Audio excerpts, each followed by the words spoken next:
Hello കൂട്ടുകാരെ, ഈ അടുത്തിടെ ഞങ്ങൾ നടത്തിയ ഡൽഹി യാത്രയിൽ അമൃത് ഉദ്യാൻ കാണാൻ പോവുകയുണ്ടായി. പണ്ടൊക്കെ നമ്മൾ കേട്ടിരുന്ന മുഗൾ ഗാർഡൻസ് ആണ് ഇന്ന് അമൃത് ഉദ്യാൻ എന്ന പേരിൽ അറിയപ്പെടുന്നത്. തണുപ്പ് കാലമായതിനാൽ അവിടെ ഏറെ തുലിപ് പൂക്കൾ ഉണ്ടായിരുന്നു. തുലിപ് ബെഡുകൾ നിറയെ തുലിപ് പൂക്കൾ ഇങ്ങനെ പൂത്തുലഞ്ഞു നിൽക്കുന്നത് കാണാൻ എന്ത് ഭംഗിയായിരുന്നെന്നോ. അതുകൂടാതെ circle garden, butterfly garden, herbal garden ഒക്കെ അതിമനോഹരമായിരുന്നു. വർഷത്തിൽ 2 തവണയാണ് രാഷ്ട്രപതി ഭവനിലെ വളരെ ഫേമസ് ആയിട്ടുള്ള അമൃത് ഉദ്യാൻ പൊതുജനങ്ങൾക്ക് വേണ്ടി തുറക്കുന്നത്. ഈ തണുപ്പ് സമയത്ത് കൂടുതലുള്ളത് തണുപ്പ് കാലങ്ങളിൽ കാണുന്ന തരം ചെടികളാണ്. ഇവയെല്ലാം വളരെ മനോഹരമായിരുന്നു.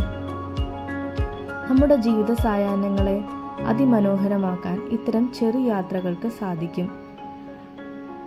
ഞാനും ഹസ്ബൻഡും ഒരുമിച്ച് നടത്തിയ ഈ യാത്ര ഞങ്ങൾക്ക് ഒരുപാട് ഇഷ്ടപ്പെട്ടു. വളരെയേറെ ഭംഗിയുള്ള ചെടികൾ, വളരെ സുന്ദരമായ ഒരു സായാഹ്നം, ഒട്ടേറെ ആളുകൾ, ഇതെല്ലാം അമൃത് ഉദ്യാനിലേക്കുള്ള ഈ ചെറു യാത്രയെ വളരെയേറെ മനോഹരമാക്കി. ടിക്കറ്റ് എടുക്കുക എന്നത് അത്ര വലിയൊരു പ്രശ്നമായിരുന്നില്ല. ടിക്കറ്റ് എടുക്കാനായി അമൃത് ഉദ്യാൻ്റെ ഒഫീഷ്യൽ സൈറ്റിൽ കയറി ഓൺലൈനായിട്ടാണ് ഞങ്ങൾ ടിക്കറ്റ് എടുത്തത്. അതുകൊണ്ട് തന്നെ അധികം ക്യൂ ഒന്നും ഉണ്ടായിരുന്നില്ല. വളരെ നന്നായി അമൃത് ഉദ്യാൻ ഞങ്ങൾക്ക് കാണുവാൻ സാധിച്ചു. വളരെ വ്യത്യസ്തമായ സ്പീഷീസിൽപ്പെട്ട ചെടികൾ ഇവിടെ ഉണ്ടായിരുന്നു. ഓരോ ചെടികളുടെ സമീപത്തും QR കോഡുകൾ വെച്ചിട്ടുണ്ട്.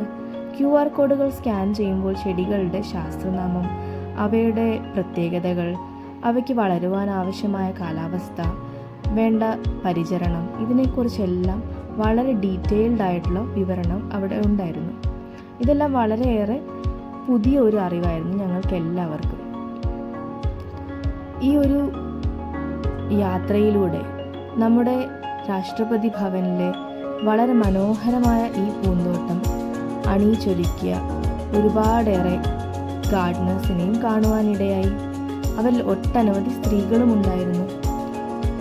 ഇന്ത്യയുടെ അഭിമാനമായ രാഷ്ട്രപതി ഭവനും അമൃത് ഉദ്യാനും ഇപ്പോഴും ജനങ്ങൾക്ക് വേണ്ടി തുറന്നിട്ടുണ്ട്. ഈ ഒരു കാഴ്ച നമ്മളെ ഏറെ അത്ഭുതപ്പെടുത്തുന്നതുമാണ്. എന്നാൽ മാർച്ച് അവസാനത്തോടുകൂടി അമൃത് ഉദ്യാൻ അടയ്ക്കുന്നതായിരിക്കും. പിന്നീട് അടുത്ത ഫ്ലവറിംഗ് സീസണിലാണ് അമൃത് ഉദ്യാൻ തുറക്കുക. വളരെ മനോഹരമായ പനിനീർ പുഷ്പങ്ങളാൽ നിറഞ്ഞ റോസ് ബെഡ്സ് ഇവിടെ വളരെയേറെ ഉണ്ട്. ചില റോസാ ചെടികളൊക്കെ ആണെങ്കിൽ വളരെ പഴക്കം ചെന്നതുമാണ്. വളരെ റെയറായിട്ടുള്ള കളർ റോസാ ചെടികൾ എല്ലാം തന്നെ ഇവിടെ നമുക്ക് കാണുവാൻ സാധിക്കും. വളരെ മനോഹരമായ ഈ യാത്ര ഞങ്ങൾക്ക് വേറിട്ട ഒരു അനുഭവമായിരുന്നു. ഇത് ഞങ്ങൾക്ക് വല്ലാതെ ഇഷ്ടപ്പെട്ടു.